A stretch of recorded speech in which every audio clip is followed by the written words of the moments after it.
Un mot à présent de cette décoration de Bernard Ayotte. C'était hier soir à l'Élysée. Emmanuel Macron en personne l'élève au grade de grand officier de la Légion d'honneur avec remise officielle de la médaille. Le décret avait été publié en juillet dernier. C'est donc un niveau supérieur qui a été franchi après la cravate de commandeur de la Légion d'honneur reçue en 2011 des mains de Nicolas Sarkozy. Mais je suis avec vous et heureux d'être là.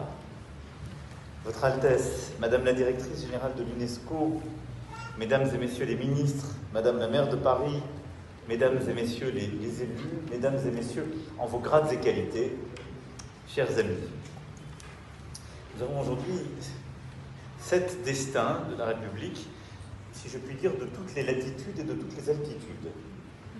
Et nous y reviendrons, mais avec un même sens de l'excellence, un même attachement aux valeurs qui animent notre pays, puisque vous êtes chacune et chacun des combattants du monde économique, social, scientifique, avec cette même volonté en quelque sorte que rien ne soit jamais écrit. Je vais commencer par vous. Monsieur Bernard Ayotte, l'homme qui plantait des arbres. C'est sans doute l'un des plus beaux textes de Giono, ça pourrait être celui de votre vie, en quelque sorte. Des arbres, vous en avez planté un nombre incalculable dans votre ville du François, comme les mangroves, les mahoganis, les flamboyants, les palétuviers.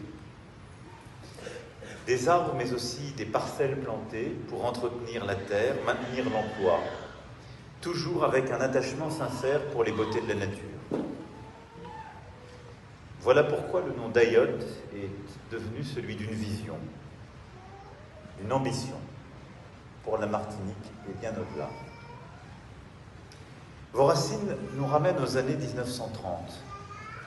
Dans la commune du François, écrin de verdure et de culture, vous vous êtes bercé avec vos 5 frères et sœurs par l'air caribéen et le rythme de vie antillais, auquel vous vous attachez pour toujours. Alors, les 10 années passées en métropole, pendant le secondaire, n'altéreront en rien cette fibre insulaire. Au contraire.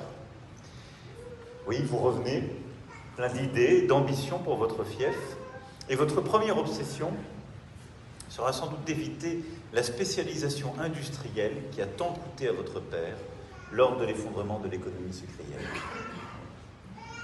Alors, au moment où vous fondez le groupe Bernard Ayotte, vous vous lancez, fort de vos 26 ans, de vos 5 salariés et de quelques poulets. Mais vous voyez loin, vous pensez large, vous fondez l'Association des moyennes et petites industries de la Martinique, interlocuteur bientôt déterminant dans l'industrialisation de nos régions d'outre-mer. Dès 1967, comme président de la Jeune Chambre économique de la Martinique, vous défendez là aussi une vision d'avenir pour le territoire. Et à partir de là, saison après saison, à travers les tempêtes et les cyclones, l'arbre étend ses ramures patiemment.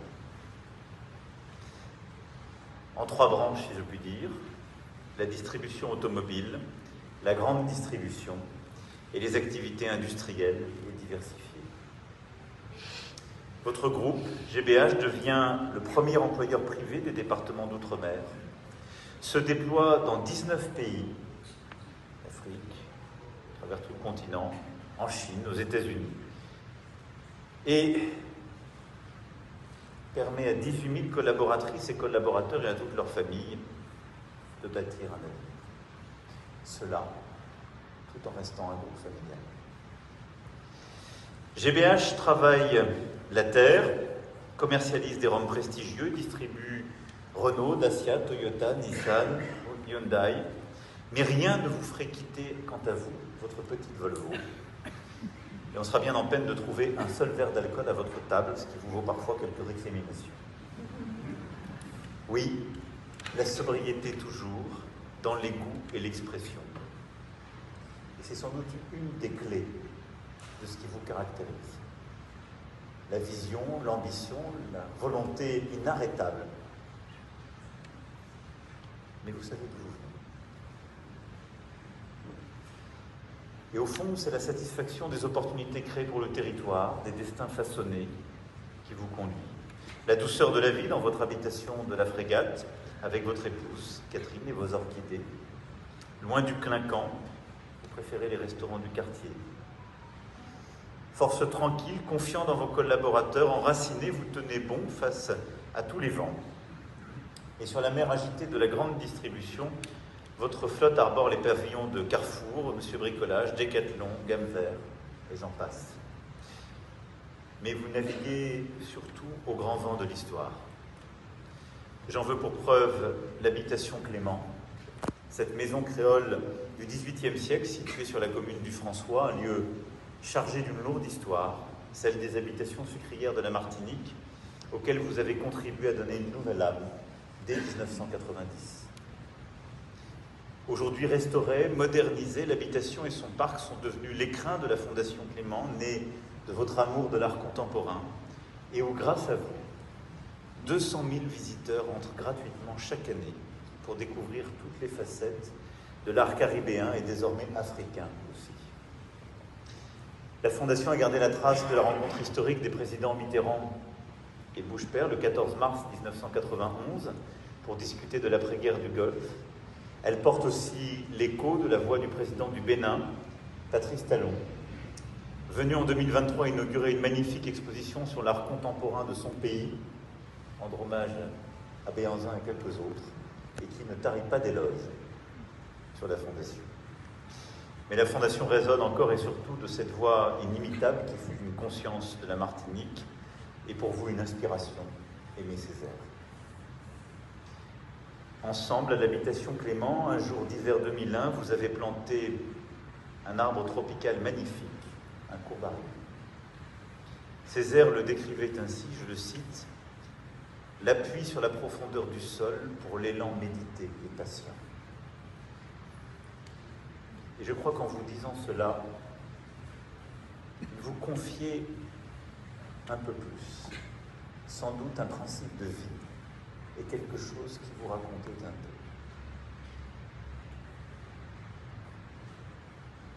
La feuille double, la robustesse de cet arbre sont comme un appel à la résilience des Martiniquais, meurtris encore par leur histoire douloureuse. Et de fait, cet engagement, l'ambition économique, la volonté de faire grandir le territoire et cet engagement mémoriel en même temps ne vous quitte jamais.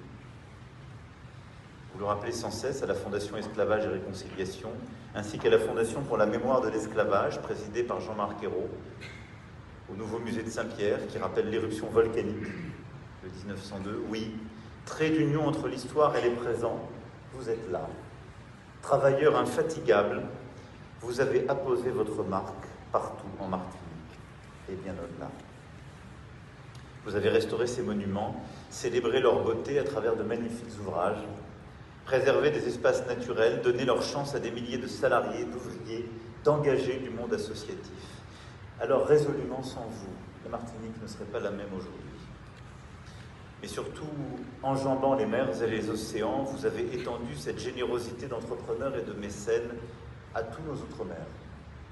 De la Guadeloupe à la Réunion, en passant par la Guyane. Et je tiens ce soir à vous remercier tout particulièrement de cet engagement, comme de celui qui a été le vôtre à Mayotte, juste après chez vous. La relève est là, vos deux fils, Stéphane et Rodolphe. Vous leur partagez votre vision, vos rêves, des poèmes aussi, avec eux. Et avec vos filles, Delphine et Dorothée aussi, et vos 14 petits-enfants. L'homme qui plantait des arbres, a semé du travail et moissonné de la culture.